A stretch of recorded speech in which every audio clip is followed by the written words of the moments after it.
ये बहुत important topic है और ये आपके बहुत सारे डाउट्स क्लियर करेंगे, और इसको जानने के बाद आप जो प्रैक्टिस कर रहे हैं उसमें आपका विश्वास और बढ़ जाएगा, ऐसी मेरी उम्मीद है। तो हम पहले देखेंगे कि कितने प्रकार के लोग इस संसार में होते हैं जो अलग अलग मार्ग को फॉलो करते हैं। तो मैं आपको पहले यहाँ दिखाना चाहूंगा। तो देखिए आपके स्क्रीन पर एक चित्र आ रहा है जिसमें आप देख सकते हैं कि कमिंग, आप सबको दिखाई दे रहा है ये फोटो? दे रहे या ओके। तो इसमें देखिए मनुष्य के विभिन्न वर्ग के बारे में बताया गया है। तो 6 प्रकार में बांटा गया है मनुष्य को। जितने भी मनुष्य जो है वो 6 प्रकार के होते हैं। तो आप देखिए मनुष्य का सबसे जो लेफ्ट साइड में दिखाया गया है, नियम तोड़ने वाले असभ्य लोग। तो 99.9% जो लोग हैं या 99% जो लोग हैं वो इस कैटेगरी में आ जाते हैं मनुष्य। नियम तोड़ने वाले मतलब क्या? जो लोग वैदिक ग्रंथों को नहीं मानते हैं और जिनको कोई भी पुनर्जन्म या कर्मों का जो चक्र है उसके बारे में कोई उनको विश्वास नहीं है, कोई ज्ञान नहीं है, और वो अपने मन मर्जी कार्य करते हैं और वो किसी की परवाह नहीं करते हैं। तो ये है नियम तोड़ने वाले असभ्य लोग। तो हम इनकी बात ही नहीं करते क्योंकि ये इनका खाली एक ही मंत्र है, खाओ पियो और खुश रहो। इनको जिंदगी से कुछ भी लेना देना नहीं है और इनको कोई मतलब नहीं है कि हमारा अगला जन्म क्या हो रहा है, हम कहाँ जा रहे हैं और हमें कैसा हमारा जीवन होना चाहिए, कैसा आचरण होना चाहिए। इनको उससे कोई मतलब नहीं है। एक दूसरे शब्दों में हम कह सकते हैं कि ये द्विपाद पशु है। तो 2 पैर में चलने वाले पशु के समान होते हैं।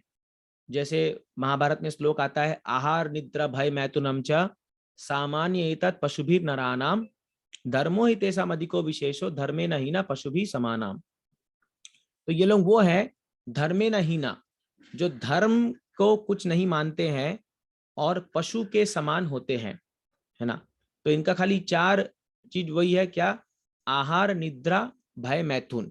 ये केवल 4 चीज में ही बिलीव रखते हैं कि केवल आहार करो, अच्छे से खाओ, और निद्रा अच्छे से सो, मैथुन करो, और जो है अपने आप को सभी प्रकार की परेशानियों से बचाओ। इनका यही लक्ष्य है और इन चारों चीजों में इनका पूरा जीवन चला जाता है। तो आप अपने इर्द गिर्द ऐसे लोगों को बहुत पाते होंगे जिनको धर्म से कुछ लेना देना नहीं है, और वो धर्म अगर पालन भी करते तो वो खाली शो बॉटल है। वो खाली समाज में अपनी प्रतिष्ठा, अपना वो बनाने के लिए खाली एक प्रतिष्ठा, एक अपनी एक इमेज, एक झूठी इमेज बनाने के लिए कि मैं भी धर्म का पालन करता हूँ, ऐसा बनाने के लिए इनका इनका मन रहता है। और ये सब कुछ एक दिखावा के लिए करते हैं। तो इसलिए ऐसे लोगों के बारे में हाँ शास्त्र बहुत ही भर्त्सना करते हैं और कहते हैं कि ये द्विपाद पशु के समान है। तो हम यहाँ इनकी चर्चा नहीं करने वाले, क्योंकि आप सब जो यहाँ पर मौजूद है, आप सब जो है वो ऐसे लोगों की तरह नहीं है। आपने धर्म को मार्ग को चुना है और आप भगवत प्राप्ति के लिए मार्ग पर निकल पड़े हैं, और आपने निष्ठा की है कि मुझे भी शरीर से ऊपर आत्मा के बारे में जानना है, भगवान के बारे में जानना है, क्योंकि आप सब योगी बनने जा रहे हैं। तो सबसे पहले हमें जानना होगा योगी कौन होता है। ठीक है, जैसे आप देख रहे हो यहाँ पर बहुत सारे योगियों के नाम है, कर्म योगी, ज्ञान योगी, अष्टांग योगी, भक्ति योगी। योगी कौन होता है? तो साधारणतः लोग क्या समझते हैं, योगी मतलब जिसकी बड़ी दाढ़ी होगी, बड़ी जटा होगी, जो एकदम जिसका शरीर पूरा ही दुबला पतला सुखड़ा, और जो कम खाता होगा, और या तो जो अपने शरीर को अच्छा रखने के लिए अनुलोम विलोम प्राणायाम ये सब करता होगा, बड़ी कठिन तपस्या करता होगा। ऐसे लोग को जनरली योगी लोग समझते हैं। लेकिन भ्रांत धारणा है, ये गलत है। योगी का मतलब होता है वो व्यक्ति जो भगवान से अपने संबंध को स्थापित करने के लिए पुनः प्रयत्न कर रहा है। योग शब्द आता है युज नामक संस्कृत का एक रूट शब्द है, मूल शब्द है, जिसका मतलब है जोड़ना। तो योग मतलब जोड़ना, एडिशन। तो क्या चीज को जोड़ना? तो योग का मतलब है भगवान और जीवात्मा में जो संबंध है, और जो अभी हमारे ही स्वतंत्र इच्छा के कारण वो टूट चुका है, या वो संबंध खत्म हो चुका है, या वो हम भूल चुके हैं, उसको पुनः स्थापित करना। उस संबंध को जोड़ना। तो उस संबंध को जोड़ने के अलग अलग मार्ग हैं, अलग अलग मार्ग वैदिक साहित्य में बताए गए हैं। अलग अलग मनुष्यों की मानसिकता के आधार पर ये अलग अलग मार्ग बताए गए हैं, जिसको हम आज डिस्कस करेंगे। और उसको कहते हैं योग। तो अगर योग आध्यात्मिकता से आपको नहीं जोड़ रहा है तो वो योग नहीं है, वो केवल एक बॉडीली एक्सरसाइज है। क्योंकि इन दिनों योग मतलब समझते हैं लोग कि अपने शरीर को खाली स्वस्थ रखना, वो योग है। किसको पूछे, हम योगा करते हैं सुबह, क्या करते हो योगा में? हाँ, हम थोड़ा सा ब्रीदिंग एक्सरसाइज कर लेते हैं, थोड़ा सा वॉकिंग कर लेते हैं, थोड़ा सा उठक बैठक कर लेते हैं, या अलग अलग आसन कर लेते हैं, तो हम बोलते हैं हम योग कर रहे हैं। और देखते हो उस व्यक्ति की सारी बुरी आदतें ऐसी की तैसी है, वो सारे नशे में धुत रहेगा, या उसके कोई भी उसकी आदतें अच्छी नहीं हो रही, या भगवान के बारे में उसको कोई ज्ञान नहीं है, जीरो ज्ञान, और वो सोचता है हम योग कर रहे हैं। ये योग नहीं है। हाँ, ये योग नहीं है, ये केवल एक एक्सरसाइज है, जिम्नास्टिक है, एक एक्सरसाइज है, जिससे जो है आप अपने शरीर को स्वस्थ रख रहे हैं। तो ये भूल मत कीजिए कि ये योग नहीं है। योग क्या है? योग वो पद्धति है जिसके द्वारा आप भगवान के बारे में जानते हैं, और भगवान से जुड़ने में जो आपको पद्धति आपको मदद करती है। तो अब देखिए, नेक्स्ट कैटेगरी ऑफ लोग, मनुष्य जो है वो है नियम को पालन करने वाले लोग। जो लोग शास्त्र के आधार पर अपना जीवन जीते हैं, और जो लोग, जिनको विश्वास है कि हमारे शास्त्र में जो कहा गया है वो सच है, और हमारे शास्त्र जो है हमें एक मार्ग का हमारा मार्गदर्शन कर रहे हैं, और हमें वो भगवान तक पहुंचाने के लिए उसमें जो नियम दिए गए हैं वो अगर हम पालन करेंगे तो हम भगवान तक पहुंच पाएंगे। अब इसके अंदर देखिए कई सारे कैटेगरी हैं। पहला कैटेगरी है कर्मी। कर्मी कौन है? जो कर्म के आधार पर अपने जीवन को व्यतीत करता है। ठीक है, कर्म। अभी कर्म क्या है? कोई भी कार्य कर जो हम करते हैं संसार में, चाहे वो पैसा कमाने के लिए हो, चाहे वो अपने आप को स्वस्थ रखने के लिए हो, चाहे वो परिवार संभालने के लिए हो, कोई भी कार्य हम जो अपने इंद्रियों के द्वारा करते हैं, तो ऐसे कर्मी में दो विभाग है, एक है सकाम कर्मी, एक है निष्काम कर्मी। ठीक है, तो पहला मनुष्य का भाग हो गया जो लोग नियम को तोड़ने वाले लोग हैं। ठीक है, दूसरा हो गया सकाम कर्मी। सकाम कर्मी कौन है? आप इसके नाम से समझ पा रहे होंगे, जिसके मन में कामना है। तो ऐसे कर्मी जो कर्म करते हैं फल को भोगने के लिए, तो वो जो भी कार्य करते हैं उसका उनको रिजल्ट चाहिए, उसका उनको फल चाहिए। वो फल जो है वो अपने अपने इंद्र तृप्ति के लिए भोगना चाहते हैं। लेकिन इसमें अंतर यही है कि ऐसे सकाम कर्मी जो है वो कर्म करते हैं भगवान के द्वारा निर्देशन दिए गए वैदिक शास्त्रों के अनुसार, या अपने वर्ण और आश्रम के आधार पर। जैसे कोई ब्राह्मण है, कोई क्षत्रिय है, कोई वैश्य है, कोई शूद्र है, तो वो अपने वर्ण के हिसाब से कार्य करता है। या तो कोई ब्रह्मचारी है, गृहस्थ है, वानप्रस्थ है, सन्यासी है, तो वो अपने आश्रम के अनुसार से कर्म करता है। ठीक है, अभी ये लोग जो कर्म करते हैं, ये लोग नियम तोड़ने वाले लोगों से कैसे ऊंचे हुए? क्योंकि ये लोग देवताओं को की सत्ता को मानते हैं। जो लोग पाप वृत्ति के होते हैं, जो लोग नियम तोड़ते हैं भगवान के, वो लोग किसी को अपने ऊपर नहीं मानते। वो सोचते हैं मैं ही ईश्वरो अहम भोगी। भगवान गीता में कहते हैं 16वें अध्याय में, ऐसा व्यक्ति सोचता है मैं ईश्वर हूं, मैं भोगी हूं। हाँ, और इस दुनिया में जो कुछ भी है वो मेरे आनंद के लिए बनाया गया है, मेरे भोगने के लिए बनाया गया है। हाँ, मुझे कोई रोक नहीं सकता, मैं धन कमाऊंगा, मैं अपना जीवन को अच्छे से यापन करूंगा, और मैं इंद्र तृप्ति करूंगा। ऐसे ये आसुरिक प्रवृत्ति वाले लोग होते हैं। लेकिन जो सकाम कर्मी होते हैं वो लोग भगवान की सत्ता को मानते हैं। वो जानते हैं कि हम पूर्णतः स्वतंत्र नहीं है, हमारे ऊपर देवता लोग हैं। जैसे इंद्र है, वो बारिश को संभाल रहे हैं, सूर्य देव हैं, चंद्र देव हैं, अन्य देवता है, अग्निदेव है, जो हमें विभिन्न प्रकार की सुविधाओं को उपलब्ध करा रहे हैं। तो ऐसे देवताओं को वो प्रसन्न करने के लिए विभिन्न प्रकार के यज्ञ करते हैं, या पूजा करते हैं, या अलग अलग त्योहार मनाते हैं। अन्य जैसे अभी दीपावली आ रही है तो लोग लक्ष्मी जी की पूजा करेंगे, गणेश जी की पूजा करेंगे। हाँ, अभी माँ नवरात्रि गई, नवरात्रा में दुर्गा जी की पूजा करेंगे। तो ये मानते हैं कि हमसे ऊपर कोई तो है, और हम जब उनको खुश करेंगे तो वो लोग हमें हमारे जीवन को अच्छा जीने के लिए सुविधा और जो है फैसिलिटीज, धन, ऐश्वर्य, ये सब हमको प्रदान करेंगे।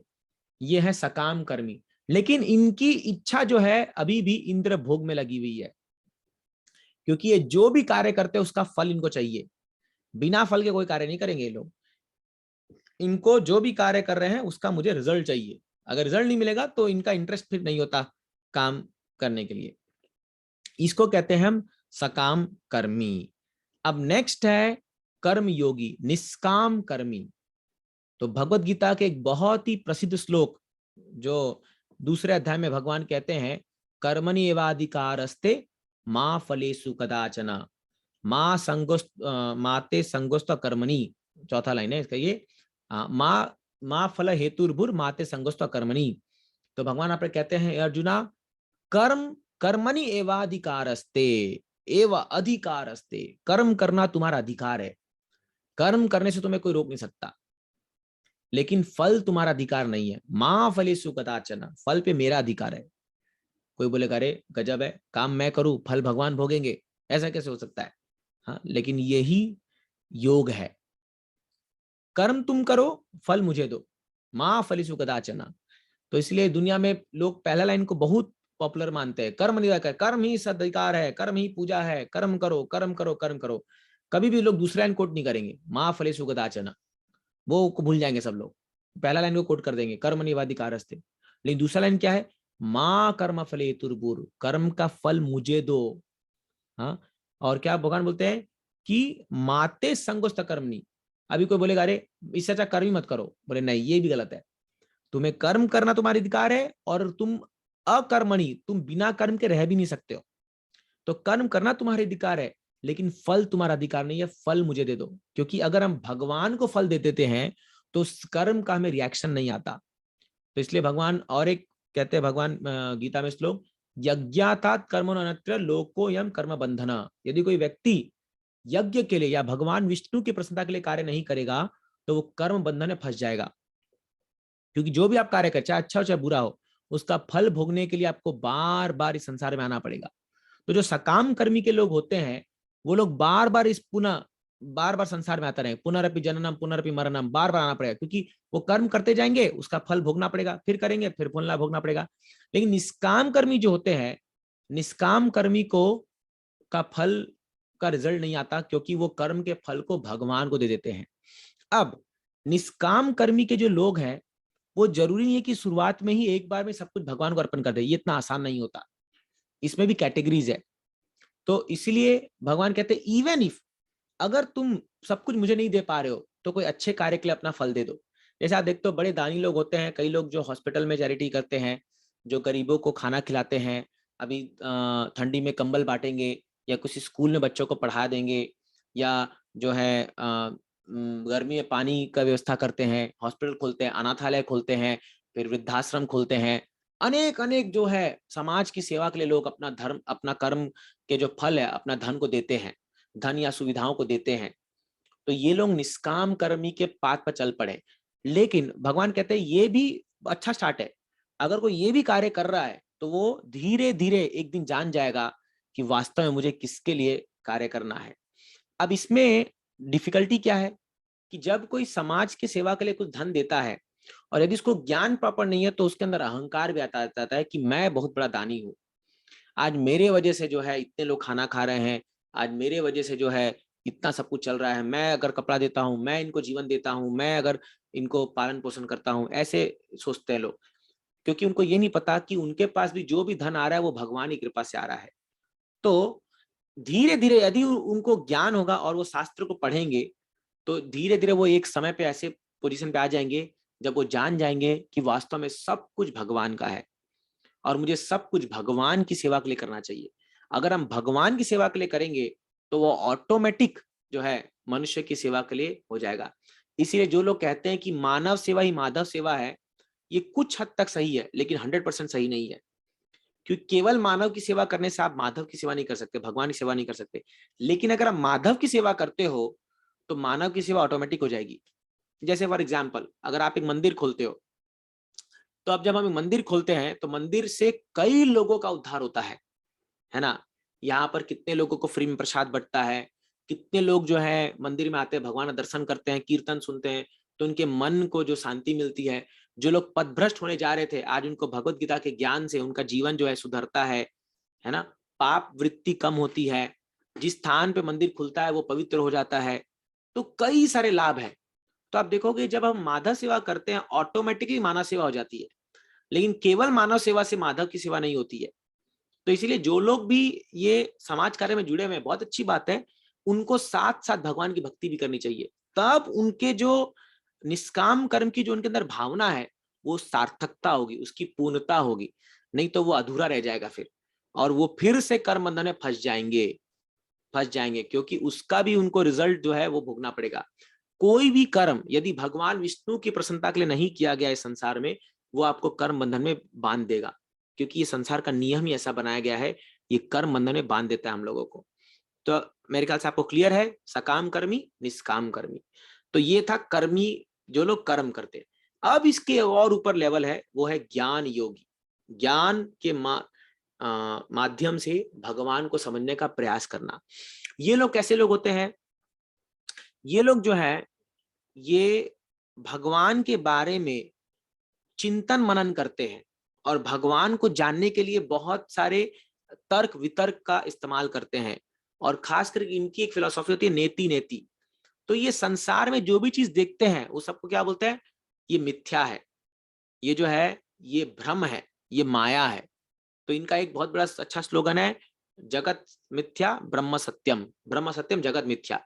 तो संसार के चीजों के ऊपर उठ के ये ब्रह्मन में मर्ज होने के लिए, ब्रह्मन में विलीन होने के लिए ये प्रयास करते हैं। ज्ञान के मार्ग से ब्रह्मलीन होने का ये प्रयास करते हैं। इनको ज्ञान योगी कहते हैं। और ये लोग जो है एक स्थान में बैठ करके चर्चा करते हैं, ईश्वर कौन है, भगवान कौन है, क्या भगवान एक रोशनी है, क्या भगवान प्रेम है, क्या भगवान अग्नि है। अलग अलग प्रकार से जो है भगवान को जानने का प्रयास करेंगे और स्पेकुलेटिव अपने मन गढ़ंत धारणाओं से जो है भगवान को जानने के लिए प्रयास करते हैं। इनके बारे में भगवत गीता में भगवान 12वें अध्याय में 5वें श्लोक में कहते हैं, क्लेशोधिक तरस्तेषाम अव्यक्तासक्त चेतसाम अव्यक्ताय गतिर दुखम देहावधिरापते। हे अर्जुना, ऐसे लोग बहुत क्लेश और कष्ट सहने के बाद, कई जन्मों के बाद वो मेरे पास आते हैं। एट लास्ट वो मुझ तक पहुंचेंगे, क्योंकि एटलीस्ट ये कर्मी से बड़े हैं। क्यों कर्मी से बड़े हैं ये? क्योंकि एटलीस्ट ये संसार के भौतिक इंद्र तृप्ति में लिप्त नहीं होते हैं। ये लोग जो है इंद्र तृप्ति को बहुत जघन्य मानते हैं, और ये भी तपस्या करते हैं। ऐसा नहीं कि ये लोग तपस्या नहीं करते, ये तपस्या करते हैं, इंद्र तृप्ति से दूर रहते हैं, लेकिन ज्ञान के मार्ग से मुझ तक पहुंचने का प्रयास करते हैं, जो कि कठिन मार्ग है, जो कि कठिन मार्ग है। तो ऐसे लोग के बारे में भगवान बोलते हैं, क्लेश अधिक तरस्तेषाम, बहुत क्लेश से और बहुत कष्ट से ये मुझ तक पहुंच पाएंगे। इसके और एक ऊपर लेवल होता है जिसको कहते हैं अष्टांग योगी, अष्ट अंग योगी। तो इसमें अष्ट अंग होते हैं, 8 अंग होते हैं। वो 8 अंग क्या है? यम, नियम, आसन, प्रत्याहार, प्राणायाम, ध्यान, ध्यान, समाधि। 8 स्टेज है। ठीक है, अब मैं आपको थोड़ा थोड़ा बताऊंगा इसके बारे में। यम और नियम। यम मतलब क्या नहीं करना चाहिए, हाँ, जो जो निषेध है, निषेध कार्य जो नहीं करना चाहिए। जैसे आप देखोगे हम लोग भी 4 चीज को निषेध मानते हैं जो नहीं करना चाहिए। क्या? मांसाहार नहीं करना चाहिए, अवैध स्त्री पुरुष संग नहीं करना चाहिए, जुआ नहीं खेलना चाहिए, और किसी प्रकार का नशापान नहीं करना चाहिए। ये 4 जो यम है हम भी मानते हैं, हम फॉलो करते हैं। और फिर नियम। नियम मतलब जो चीज फॉलो करना चाहिए, जो हमें करना चाहिए। जैसे क्या है? सुबह जल्दी उठना, मंगल आरती करना, हरिनाम का जप करना, गीता भागवतम को पढ़ना, ये हम भी मानते हैं, ये नियम है। तो यम, नियम, फिर आसन। अभी अष्टांग योगी में क्या होता है? ये प्रकार के जो योगी होते हैं ये भी बड़े तपस्वी होते हैं। और ये इनके लिए जब भगवान गीता में बताते हैं अर्जुन को अष्टांग के बारे में, तो कहते हैं कि ऐसे लोगों को एक प्रॉपर आसन देख करके उसमें बैठना चाहिए। आसन, प्रत्याहार। प्रत्याहार मतलब आहार को एकदम कम कर देना। अभी आहार केवल भोजन नहीं है, आहार मतलब जो हम अपनी इंद्रियों से अंदर लेते हैं, चाहे वो आंख से हो, चाहे वो कान से हो, चाहे वो नासिका से हो, चाहे वो त्वचा से हो, जो भी इंद्र तृप्ति के साधन है उसको कम कर देना। प्रत्याहार, आहार को बहुत लिमिटेड, एकदम कम कर देना। और ऐसे लोग क्या, जनरली आप देखोगे जंगल में जाते हैं, हिमालय में जाके बैठते हैं ऐसे योगी लोग। और प्रत्याहार के बाद क्या कहते हैं? प्राणायाम। प्राणायाम से क्या होता है? प्राणायाम हमारी जो प्राण वायु है उसको कंट्रोल करते हैं। जब हम प्राणायाम करते हैं, अनुलोम विलोम, हाँ, कपाल भारती, ये सबसे क्या होता है? प्राण वायु जो हमारे अंदर सर्कुलेट हो रहे हैं, 5 प्रकार के वायु होते हैं हमारे अंदर। हाँ, प्राण, अपान, समान, उदान, अपान, ऐसा करे 5 वायु होते हैं। तो उसमें से एक होता है प्राण वायु। तो जब हम कहते हैं किसी व्यक्ति के प्राण चले गए, तो वो क्या होगा, प्राण वायु शरीर से निकल गई, उस प्राण वायु के साथ ही आत्मा बाहर जाती है। तो ये प्राण वायु को कंट्रोल करते हैं, और प्राण वायु कंट्रोल करने से क्या होता है, हृदय की शुद्धिकरण होती है। तो प्राणायाम, एक्चुअली प्राणायाम केवल स्वास्थ्य को, शरीर को स्वस्थ रखने के लिए नहीं होता है। प्राणायाम से हमारा फोकस बढ़ता है, हमारा मन संतुलन में आता है, और हमारे मन में एकाग्रता आती है। तो ये प्राणायाम करते हैं, 5वां स्टेज है ये। जब प्राणायाम में इनको इनको सिद्धि मिल जाती है, तब आता है 6ठा स्टेज, वो होता है धारण। धारण मतलब क्या, भगवान के रूप को, परमात्मा के रूप को अपने हृदय में धारण कर लेते हैं। धारण मतलब अब भगवान का ये ध्यान करना शुरू कर सकते हैं। फिर है ध्यान, धारण के बाद ध्यान है। तो धारण करते पहले भगवान को अपने हृदय में, और फिर ध्यान करते हैं। ध्यान में परमात्मा को देखते हैं। हाँ, जो चतुर्भुज धारण करे हुए हैं, शंख चक्र गदा पद्म धारण किए हुए परमात्मा का स्वरूप है, पीताम्बर पहने हुए हैं।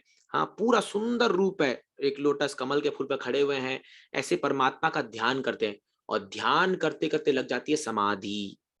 तो समाधि जो स्टेज है, वो सबसे हाईएस्ट स्टेज है अष्टांग योगी में, जहां पर वो भगवान का एकाग्रता, भगवान के साथ एकाग्र फील करते हैं। वो भगवान को जो है ऐसा उनको महसूस होता है कि हम भगवान को प्राप्त कर लिए हैं, और वहां भगवान से आदान प्रदान भी कर सकते हैं। ऐसे होता है अष्टांग योगी। लेकिन इसमें होता क्या है, अष्टांग योगी जो होते हैं, इनको ये धारण ध्यान समाधि करते करते क्या होता है, कई सिद्धि प्राप्त हो जाती है, जिसमें अष्ट सिद्धि होती है, 8 सिद्धि। वो सिद्धि क्या होती है, अनिमा, लघिमा, असिता। अनिमा लघिमा मतलब क्या है कि वो व्यक्ति छोटे से छोटा बन सकता है, बड़े से वो व्यक्ति एक स्थान पे बैठ के किसी दूसरे स्थान पे से सामान ला सकते हैं। तो बेसिकली जो मैजिकल जादुई चीजें कर सकते हैं ये लोग। इसलिए आप देखोगे कुंभ मेला में कई ऐसे योगी हिमालय से उतर के आते हैं, और कई के जादू दिखाते हैं, और लोग बड़े, अरे वाह, ये कितना बढ़िया। जैसे एक व्यक्ति आया था, तो वो पानी पे चल के दिखा रहा था, पानी पे चलना। तो ऐसे प्रकार के योगियों को सिद्धि प्राप्त हो जाती है, क्योंकि वो ये तपस्या करते करते वो ये सिद्धि प्राप्त कर लेते हैं। लेकिन अष्टांग योगी के लिए भगवान गीता में कहते हैं कि तुम्हें बहुत कठिन नियम पालन करना पड़ता है, इतना आसान नहीं है। स्ट्रिक्ट ब्रह्मचर्या, और इवन प्रत्याहार में भी क्या खाना है क्या नहीं खाना है, एकांत में बैठना चाहिए, और मन को। तो जब ये पद्धति अर्जुन ने सुना 5000 साल पहले, तो अर्जुन ने कहा, भगवान चंचलामि मना कृष्ण प्रमाति बलवदृढ़। आप ये अष्टांग योगी बात कर रहे हैं, मेरा तो मन इतना चंचल है, इतना भटकता है, ये मैं कहाँ से अपने मन को धारण कर पाऊंगा, कहाँ से ध्यान कर पाऊंगा भगवान का। ये संभव ही नहीं है कि मेरा मन असीम बहुत चंचल है, इधर उधर भागता है एकदम पागलों की तरह। तो मुझे ये नहीं जमेगा, मुझे अष्टांग योगी मैं नहीं बन सकता। तो इसलिए ये भी कलयुग में फॉलो करना बहुत डिफिकल्ट है। जब अर्जुन द्वापर युग में उस समय में मना कर दिए इसको फॉलो करने के लिए, वो भी अर्जुन जैसे महान व्यक्ति, तो हम आप और हमारी बात ही क्या है। तो इसीलिए ये बहुत कठिन है, इतना आसान नहीं है। हाँ, इसके लिए पूरा घर बार छोड़ के सब जंगल में जाना पड़ेगा, और एकदम एकांत, और विदाउट एनी डिस्टर्बेंस। इसमें थोड़ी भी गड़बड़ी हुई तो आपको पूर्ण लाभ नहीं मिलेगा। और सबसे लास्ट में इसीलिए भक्ति योग के बारे में बताया गया है। भक्ति योग का मेन मतलब क्या है, 9 चीजें। तो मैं आपको अभी और एक स्लाइड दिखाता हूँ।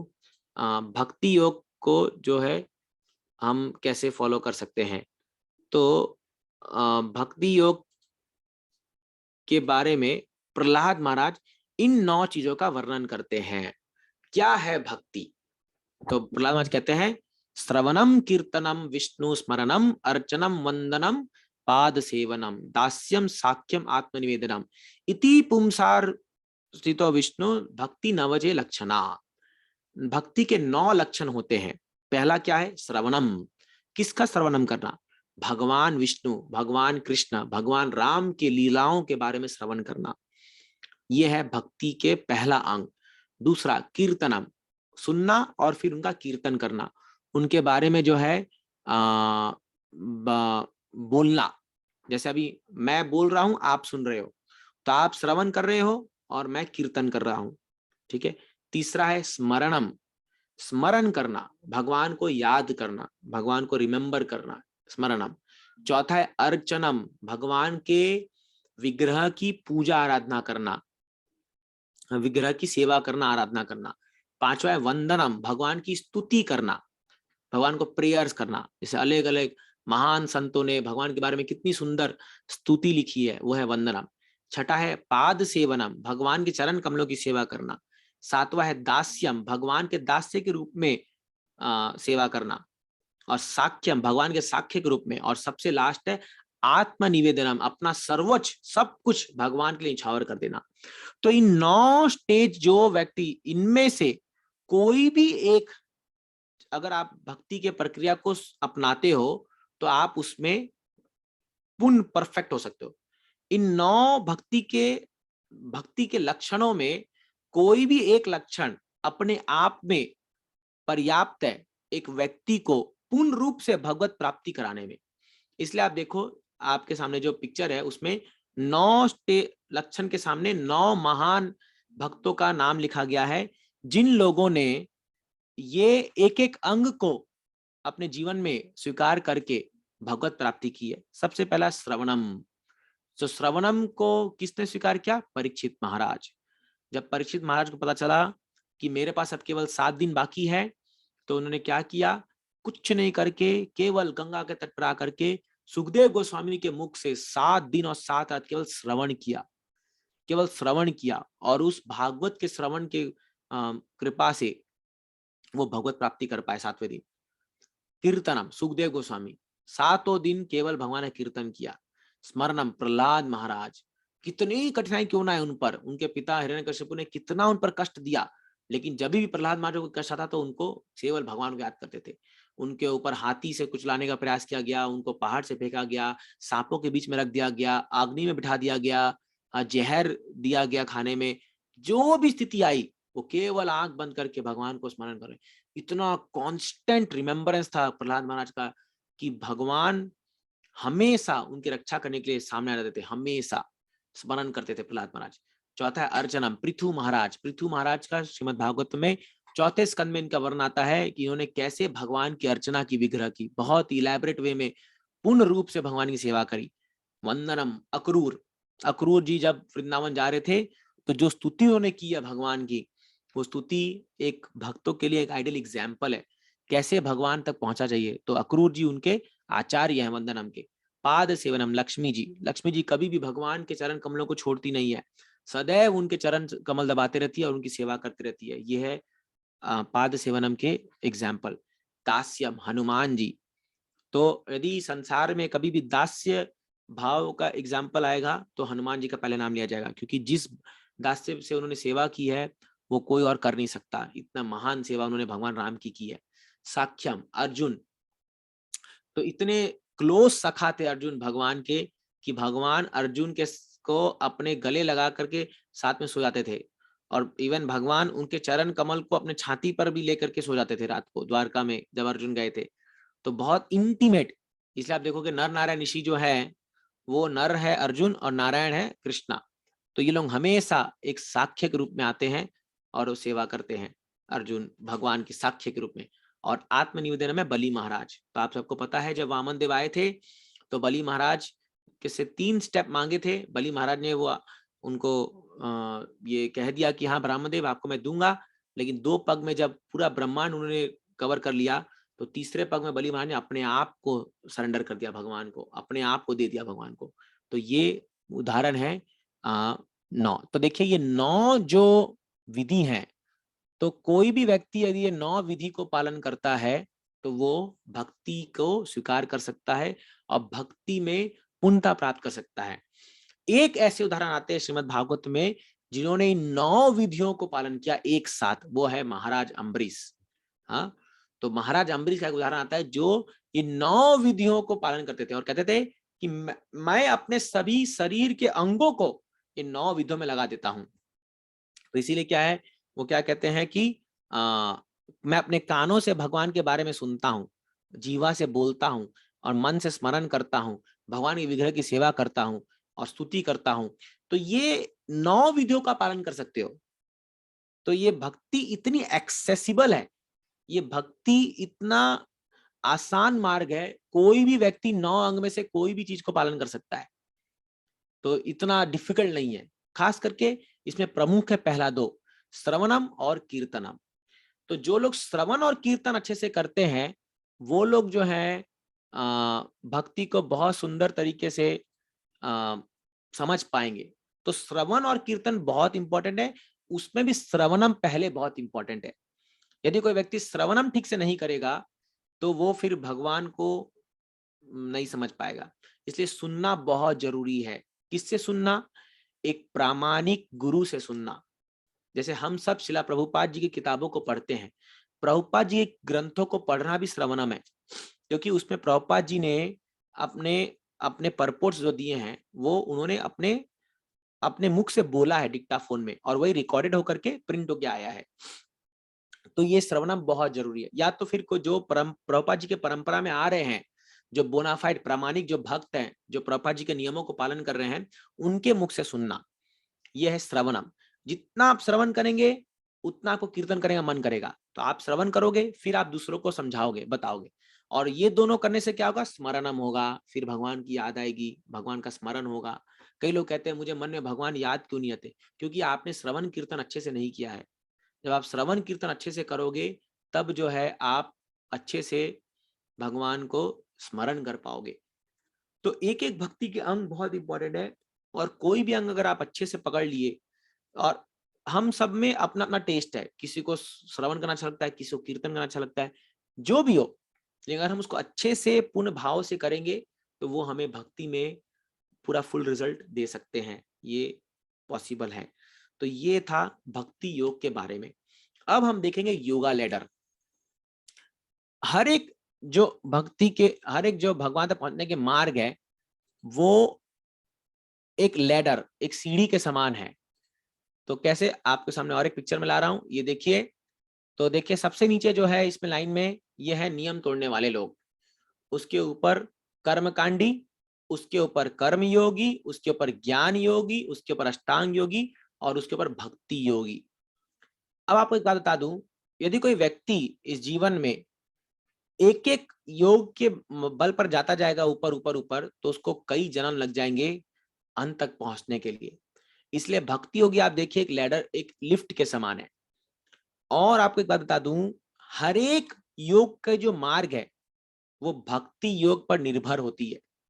हर एक योग में आपको भक्ति योग के कुछ अंगों को स्वीकार करना पड़ता है ना। फॉर एग्जाम्पल, जब हम कर्म योग करते हैं तो हम कर्म योग का फल जब भगवान को अर्पण करते हैं तो वो भी भक्ति का ही एक अंग है। जब हम ज्ञान योग के भी में फॉलो करते हैं तो उसमें भी भक्ति योग का अंग आता है। अष्टांग योग में भी जब हम धारण ध्यान समाधि को फॉलो करते हैं तो भक्ति योग का अंग आता है। लेकिन भक्ति योग ही एक ऐसा योग मात्र है जो इंडिपेंडेंट है, जो किसी भी अन्य योग पर निर्भर नहीं होता। ये भक्ति योग की महिमा है। और भक्ति योग डायरेक्ट प्रोसेस है, प्रत्यक्ष मार्ग विधि है, बाकी सब अप्रत्यक्ष विधि है। अगर आप अन्य किसी मार्ग में 100% अचीव नहीं किए तो वो आपको पूरा फुल रिजल्ट नहीं देगा। लेकिन भक्ति योग में अगर आपने 20% रिजल्ट भी प्राप्त कर लिया तो वो आपको उसका आपका परमानेंट रिजल्ट हो जाता है। इसलिए भक्ति योग की महिमा क्या है? नेहा विक्रमो नासोस्ति प्रत्यवायो न विदते स्व अल्पपि धर्मस्य त्रायते महतो भयात। तो कोई अगर भक्ति योग करता है तो उसने जितना भी प्रैक्टिस किया है वो उसका परमानेंट रिजल्ट है, उसको कोई उससे हटा नहीं सकता उस रिजल्ट को। हम इस जन्म में जितना भी प्राप्त करेंगे, अगले जन्म में हमें उतना वो वापस से वहीं से शुरू हम करेंगे। इसमें पतन नहीं होता भक्ति योग में। और ये डायरेक्ट प्रोसेस है, ये लिफ्ट के समान है।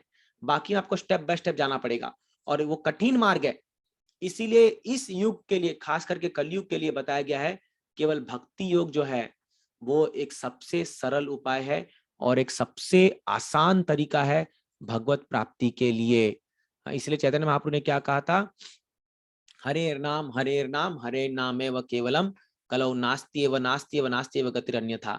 इस कलयुग में यदि किसी को पुण्य सिद्धि प्राप्त करनी है तो केवल हरि का नाम लो, हरि का नाम जप करो, और जो है उसी से हमें पुण्य सिद्धि प्राप्त हो सकती है, केवल हरे कृष्ण महामंत्र जप करने से। तो हरे कृष्ण महामंत्र जप करना क्या है? वो तो कीर्तन है, तो वो तो भक्ति का ही एक अंग है ना। तो इसीलिए ये भक्ति योग जो है बहुत ही आसान तरीका है भगवत प्राप्ति करने के लिए। अब मैं आपको ऐसे उदाहरण बताऊंगा जिन लोगों को भक्ति योग में कन्वर्ट हो गए जो लोग। तो भक्ति योग में आने के लिए सबसे इजी प्रोसेस क्या है किसी भक्त का संग। यदि आपको किसी भक्त का संग मिल जाए तो आप भक्ति योग तुरंत पकड़ लेते हो। जैसे फॉर एग्जाम्पल मृगारी, तो मृगारी जो था वो जानवरों को आधा मार करके छोड़ देता था, आधा मार करके तड़पते हुए, उसको उसका काम ही ये था कि ज्यादा जानवरों को आधा मारना और उसको तड़पते हुए देखना। तो एक बार नारद मुनि जा रहे थे वहां से, उन्होंने देखा कई जानवर ऐसे आधे कटे हुए बड़े और बहुत कर्रा रहे हैं, बहुत तड़प रहे हैं। तो उन्होंने मृगारी से जाके कहा, मृगारी तुम ये क्या कर रहे हो? तो बोले ये तो मेरा पेशा है, इनको मारना, आधा मारना और इनको तड़पते हुए देखना मुझे आनंद आता है। फिर जब ये मर जाएंगे फिर मैं इनका जो है चमड़ी बेच करके मेरा परिवार चलता है। तो उन्होंने, नारद ने कहा, अरे मूर्ख, मारना ही तो पूरा मारो ना एक बार में, इतना क्यों दर्द दे रहे हो इनको? तो बोले नहीं, मेरा यही स्टाइल है। तो फिर नारद मुनि ने मृगारी को उसका भविष्य दिखाया और दिखाया, देखो मृगारी तुम इतना पाप कर रहे हो, तुम जानते हो उसका क्या फल है? तो नारद मुनि की दृष्टि कृपा से मृगारी ने देखा कि आगे जाकर के यही जानवर जो है उसके चमड़ी को नोच नोच के खा रहे हैं, नोच नोच के खा रहे हैं। तो ये बहुत डर जाता है और ये बोलता है कि अरे बाप रे, मेरे साथ ऐसा होने वाला है, मैं क्या करूं? तो नारद ने कहा, तुम एक काम करो, तुम ये पहले तो अपना हथियार फेंको जिससे तुम इनकी हत्या करते हो, फेंको उसको, फेंक दो। तो बोले देखो ये हथियारी है जो मेरे परिवार का पालन पोषण करते हैं, अगर मैं हथियार फेंक दूंगा तो मेरा परिवार का क्या, कौन चलाएगा? बोले उसकी चिंता मत करो, मैं गारंटी लेता हूं कि तुम्हारे परिवार का जो भरण पोषण है सब अपने आप होगा। तो वो फेंक दिया उस हथियार को नारद मुनि पे विश्वास करके। फिर बोला अब क्या करूं? बोले एक जप माला पकड़ो और तुलसी पेड़ के सामने बैठ करके केवल हरि ने कृष्ण महामंत्र का जप करो। तो नारद मुनि ने कहा, ये कह दिया, मृगारी ने वही फॉलो किया। तो जाकर के जप करने लगा। जैसे ही वहां जप करने लगा तो जो आसपास के गांव वाले लोग थे उन्होंने देखा, अरे ये तो एक बहुत बड़ा हंटर, ये तो बहुत बड़ा एक शिकारी, आज भगवान का नाम कैसे ले रहा है, इतना ट्रांसफॉर्म कैसे हो गया ये? तो देखा, अरे ये तो जेन्युइन बन गया है, वो तो निरंतर भगवान का नाम जप कर रहा है। तो वो उससे सब खुश होकर के, कोई उनको चावल ला के दे रहा है, कोई दाल ला के दे रहा है, कोई सब्जी ला के दे रहा है, कोई फल ला के दे रहा है। इतना आने लग गया, इतना आने लग गया मृगारी के पास कि उसको कोई कमी नहीं हुई, इनफैक्ट उसको वापस और बांटना पड़ा। तो एक बार नारद मुनि अपने मित्र पर्वत मुनि के साथ चल के आ रहे थे और वो मृगारी से मिलने आए। अपने मित्र को कहा, पर्वत मुनि चलो आज मैं तुम्हें दिखाता हूँ हरि नाम की महिमा क्या है। जब वो गए तो वही मृगारी जो आज पहले ऐसे जानवरों को तड़पता हुआ मार रहा था, वो जब नारद मुनि को ओबेसेंसेस दंडवत प्रणाम करने के लिए उठा तो देखा सामने कुछ चींटी पड़ी हुई है। तो चींटियों को बचाते हुए वो जाया, ऐसे ऐसे करके चींटियों को बचा रहा था। तो नारद मुनि कहा, क्या करो मृगारी? बोले गुरुदेव, मेरे रास्ते में, मेरे मार्ग में चींटियां पड़ी है, मैं उनकी हत्या नहीं करना चाहता हूँ। तब नारद ने पर्वत मुनि से कहा, देखो मुनि, ये वही व्यक्ति है जो जानवरों को निर्मम हत्या करके जो है उनका आनंद लेता था और आज ये एक चींटी को मारने से भी कतरा रहा है। ये है हरिनाम की महिमा। और इसीलिए वो तुरंत जो है एक पापी व्यक्ति पूर्णतः भक्त में बदल जाता है। ऐसे कई उदाहरण है, कई उदाहरण ऐसे हैं जो भक्तों के संग से एक पापी व्यक्ति जो है वो भक्त बन जाता है। दूसरा है कर्मकांडी। तो श्रीमद् भागवत में प्राचीन भरिसत नाम का एक राजा का उपाख्यान आता है जिसमें उस राजा ने इतने यज्ञ कराए थे कर्म कांड में। तो बरही का मतलब कुशाग्रास होता है, बरही, तो यज्ञ में वो बरही यूज होता है। इतने यज्ञ कराए थे कि उसके राज्य में कोई जगह नहीं बचा था जहां पर वो यज्ञ के लिए और मतलब कोई खाली जगह नहीं बचा था, इसलिए उसका नाम पड़ गया प्राचीन बरहीसत, उसका नाम ही पड़ गया बरहीसत। तो ऐसे कर्म कांडी राजा को नारद मुनि ने अगेन अपने संग से भक्त बनाया, इसका भागवत में वर्णन है। फिर आप देखिए ज्ञान योगी। तो चतुष कुमार, सनक, सनातन, सनंदन, सनत कुमार, ये चारों ज्ञान में स्थित थे। लेकिन जब ये भगवत वैकुंठ में गए और भगवान के चरण कमलों की जो तुलसी थी इनके नाक में घुसी, उसका स्मेल, तो इनके हृदय में ऐसा परिवर्तन हुआ कि भगवान के भक्त बन गए। ऐसे कई ज्ञान योगी होते हैं जो लोग जब शुद्ध भक्तों के संग में आते हैं वो लोग भक्त बन जाते हैं। जैसे सार्वभौम भट्टाचार्य जब चैतन्य महाप्रभु के संग में आए भक्त बन गए। प्रकाशानंद सरस्वती, बड़े बड़े प्रकांड विद्वान ज्ञान योगी थे ये लोग, लेकिन ये सब जो है महाप्रभु के संग में आकर के भक्त बन गए। तो ये लोग जब अगर किसी शुद्ध भक्त से मिलते हैं तो वो भक्त बन जाते हैं। शिला प्रभुपाद जी ने में अनेक ऐसे ज्ञान योगियों को, जो लोग क्या क्या भ्रांत धारणा लेके बैठे थे, उनको भक्त बना दिया, अमेरिका जा करके, अनेक अनेक देशों में जा करके। और फिर अष्टांग योगी का एग्जाम्पल आता है दुर्वासा मुनि। तो दुर्वासा मुनि जो है ये इतने बड़े योगी थे। तो एक बार अम्बरीश महाराज जो है वो एक अनुष्ठान किए थे, 1 महीना का उन्होंने व्रत किया था, एकादशी का व्रत था। तो एकादशी का अगला दिन पारायण का समय था, उनको व्रत तोड़ना था। तो सभी वहां के ऋषि मुनियों को बुला करके उन्होंने प्रसाद खिलाया, भोजन खिलाया। तो दुर्वासा मुनि को आने में लेट हो गई।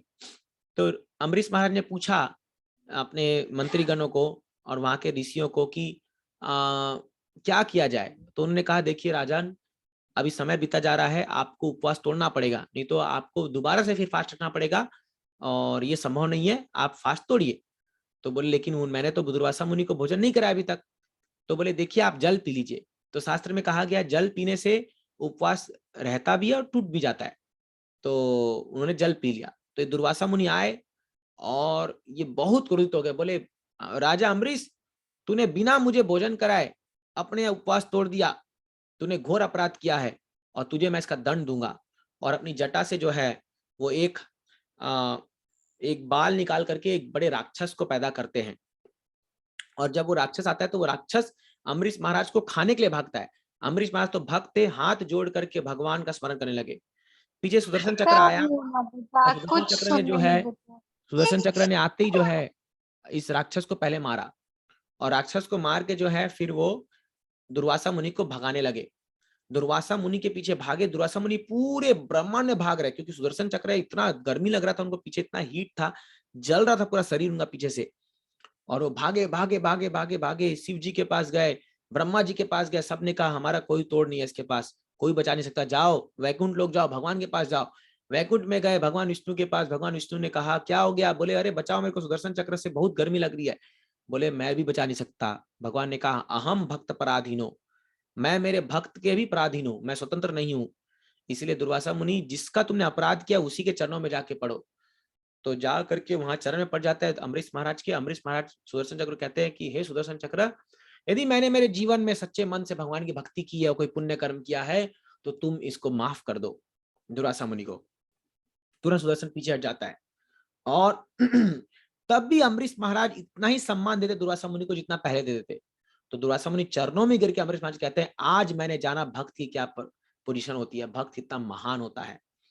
तो योगियों में कभी कभी अहंकार रहता है, अपने बल का, अपनी शक्ति का, अपनी सिद्धि का, लेकिन भक्तों में कभी अहंकार नहीं आता। जो सच्चे भक्त होते हैं वो उनमें कभी अहंकार नहीं आता, वो हमेशा विनम्र रहते हैं और हमेशा भगवान पर निर्भर रहते हैं, इसलिए वो कभी भी अहंकारी नहीं बनते हैं। और भक्तों के पास हालांकि सारी सिद्धि होती है लेकिन वो कभी भी उसको दर्शाते नहीं है, वो सदैव भगवान पर निर्भर होते हैं। यदि भगवान चाहेंगे तो हमें मारेंगे, भगवान चाहेंगे तो हमें रखेंगे, राखे कृष्णा मारे के, मारे कृष्णा राखे के। तो ये जो भक्तों का यूनिक क्वालिटी होता है वो होता है डिपेंडेंसी ऑन गॉड। भगवान पे एक बच्चे के समान, जैसे एक बच्चा माँ पर निर्भर हो जाता है वैसे ही भक्त लोग भगवान पर निर्भर हो जाते हैं। यही चीज भगवान को भक्तों के कंट्रोल में ला देती है। इसलिए भगवान कहते हैं अहम भक्त पराधीनो, मैं भक्तों का पराधीन हूं, मैं स्वतंत्र नहीं हूं, जो मेरे भक्त चाहेंगे मैं वो करूंगा, है ना। तो अभी कार्तिक महीना चल रहा है, ये दामोदर जो लीला हम सुन रहे हैं, जो हम वर्शिप कर रहे हैं वो क्या है, माँ यशोदा जब कृष्ण को पकड़ने जा रही है तो अहम भक्त पराधीन, माँ यशोदा की भक्ति से खुश होकर के, प्रेम से खुश होकर के भगवान कृष्ण उनके पराधीन हो जाते हैं और उनके हाथों बंध जाते हैं एक ओखल से, है ना। तो इसीलिए भक्ति योगी जो भक्ति योग जो होता है वो सबसे टॉप मोस्ट योग है, क्योंकि वो सभी योगों से भी बढ़कर काम करता है। क्या? भगवान को बांध लेता है भक्ति योग। और कोई भी योग में ऐसी ताकत नहीं है जो भगवान को बांध सके, भगवान को कैप्चर कर सके। लेकिन भक्ति योग ऐसा योग है जिसमें भगवान आपके बंदी बन जाते हैं, भगवान आपके कंट्रोल में आ जाते हैं, आप कॉन्कर कर जाते हो भगवान को। ये भक्ति योग की महिमा है। तो इसीलिए स्वयं भगवान भगवत गीता के 6 अध्याय में कंक्लूजन देते हुए कहते हैं योगिनाम अपि सर्वेषां मद गते अंतरात्मना श्रद्धावान भजते यो माम समे युक्तो तममतः। हे अर्जुना, सभी योगियों में, योगिनाम अपि सर्वेषां, सभी योगियों में सबसे सर्वेषां कौन है, सर्वश्रेष्ठ कौन है?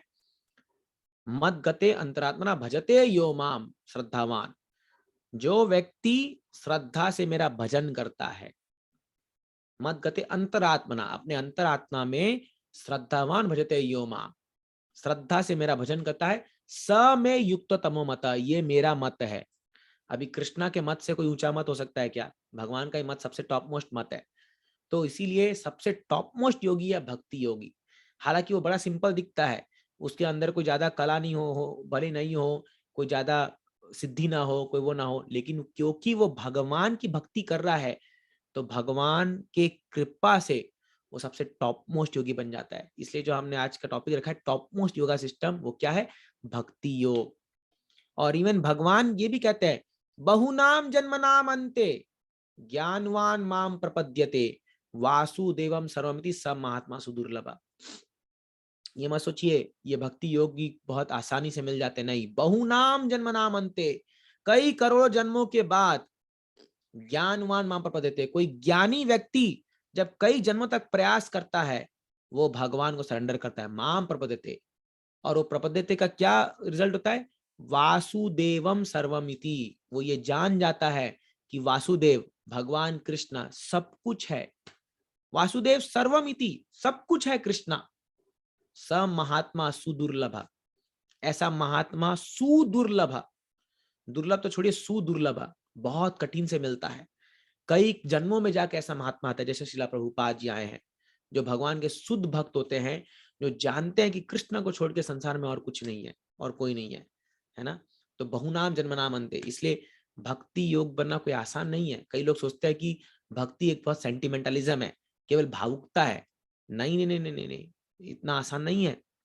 इसमें जो सरेंडर करना पड़ता है अपने अहंकार को, अपने जो फॉल्स प्राइड, अपने ये जो अंदर, इस सब को भगवान के चरणों में न्यौछावर करना इतना आसान नहीं होता है ना। अपनी स्वतंत्रता को भगवान के चरणों में रखना इतना आसान नहीं होता, लेकिन शुद्ध भक्त लोग अपना सब कुछ भगवान के लिए न्यौछावर कर देते हैं, भगवान के चरणों में समर्पित कर देते हैं। इसीलिए ये लोगों को टॉप मोस्ट योगी कहा गया है। तो इसलिए आप सब जो प्रैक्टिस कर रहे हैं, जो करने जा रहे हैं, आप समझिए आप एक बड़े महान मार्ग में जुड़े हुए हैं। ऑफकोर्स अभी हमें परफेक्शन नहीं मिला है, लेकिन हम प्रयास में लगे हुए हैं। तो एटलीस्ट हमें ये जानकर खुशी होनी चाहिए कि हम एक ऐसे मार्ग में जुड़े हुए हैं जो टॉप मोस्ट योगा सिस्टम है, जो इस संसार में सभी विधियों में सबसे टॉप मोस्ट है, सबसे ऊंचा विधि है, और जो भगवान को हमको भगवान तक पहुंचाने के लिए सक्षम है। और अगर हम भक्ति योग कर रहे हैं तो ये जान के रखिए आपको और कुछ करने की दरकार नहीं है। कृष्णदास कविराज गोस्वामी भी कहते हैं कि श्रद्धा शब्द विश्वास कोइले शूद्र निश्चय कृष्ण भक्ति कले सर्व कर्म कृत होय। विश्वास का मतलब क्या है कि मैं कृष्ण भक्ति कर रहा हूं तो मेरे सारे कर्म अपने आप सफल हो जाएंगे। सर्व कर्म कृत होय, सब कुछ मेरा सफल हो जाएगा क्योंकि मैं कृष्ण भक्ति कर रहा हूं। इसलिए विश्वास होना चाहिए, दृढ़ विश्वास कि मैं कृष्ण भक्ति कर रहा हूं, ये सबसे टॉप मोस्ट है। और मुझे कुछ और, ऑफ कोर्स हमें अपने जो आप सब जो गृहस्थ हैं, जो घर में अपना नियम निभाना होगा, लेकिन हमें और कहीं इधर उधर जाने की दरकार नहीं है। आप कृष्ण भक्ति कर रहे हैं, उसी में अपनी श्रद्धा को बढ़ाइए, अपनी सिंसियरिटी को बढ़ाइए, बस वो काफी है।